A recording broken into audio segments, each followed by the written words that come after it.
Tayyib, bismillahirrahmanirrahim. Assalamualaikum warahmatullahi wabarakatuh. Innal hamdalillah nahmaduhu wa nasta'inuhu wa nastaghfiruh wa na'udzu billahi min syururi anfusina wa min sayyiati a'malina may yahdihillahu fala mudhillalah wa may yudlil fala hadiyalah. Alhamdulillah ya teman-teman, kita masih diberi nikmat kesehatan, keselamatan, panjang umur serta diberi rezeki yang insya Allah murah dan berkah dari Allah Subhanahu wa taala. Tujuan saya membuat video ini adalah untuk memenuhi tugas akhir dari mata kuliah Akidah Tauhid.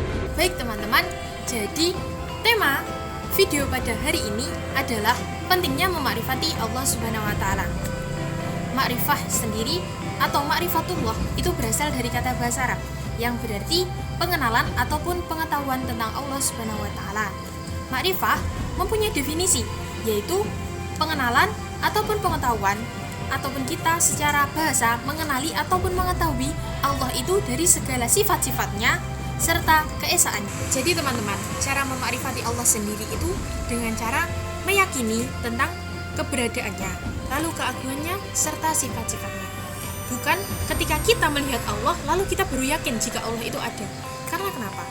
Manusia itu sejatinya tidak bisa melihat Allah, bukan begitu?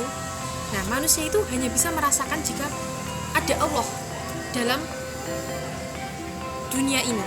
Nah, manusia sendiri itu adalah makhluk ciptaan Allah. Yakinnya gimana? Yakinnya ketika kita meyakini tentang ketetapan Allah yang diberikan kepada kita sebagai manusia yang hakikatnya adalah ciptaan dari Allah Subhanahu wa taala. Jadi teman-teman, salah satu cara untuk mendekatkan diri kepada Allah itu adalah dengan sholat. Jangan berniat sholat itu semata-mata untuk menggugurkan kewajiban, tapi untuk perantara agar kita itu selalu dekat dengan Allah dan perantara untuk kita itu menjaga hati kita agar mengalami ketenangan.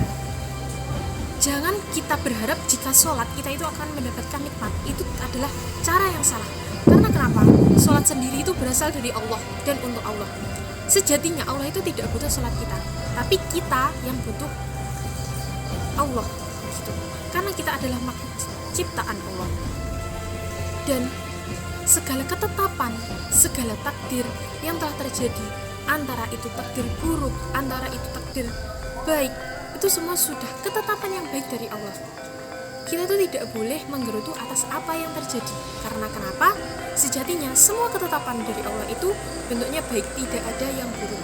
Jadi teman-teman, pesan terakhir dari saya itu adalah ketika kalian itu bisa menjaga sholat, itu adalah kalian sama saja menjaga ketenangan ataupun hakikat dari diri kalian. Ketika kalian sudah mendekatkan diri kepada Allah, itu sama saja kalian itu sudah iman, sudah percaya jika kalian itu butuh Allah dalam hidup kalian. Nah, sejatinya kunci dari ketenangan hidup itu bukan ketika kita mempunyai harta yang banyak, bukan ketika kita mempunyai pangkat yang tinggi, tapi ketika kita bisa menjaga sholat, ketika kita bisa menjadikan sholat dan sabar itu sebagai kunci dari kehidupan ini. Dan jangan lupa yang dikatakan Pak Nurdin, orang iman itu pasti akan aman.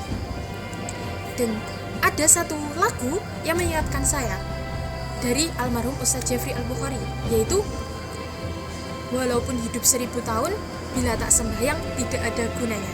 Mungkin cukup sekian dari saya. Apabila ada kurang lebihnya saya mohon maaf dari lisan maupun perbuatan. Akhiran, wassalamualaikum warahmatullahi wabarakatuh.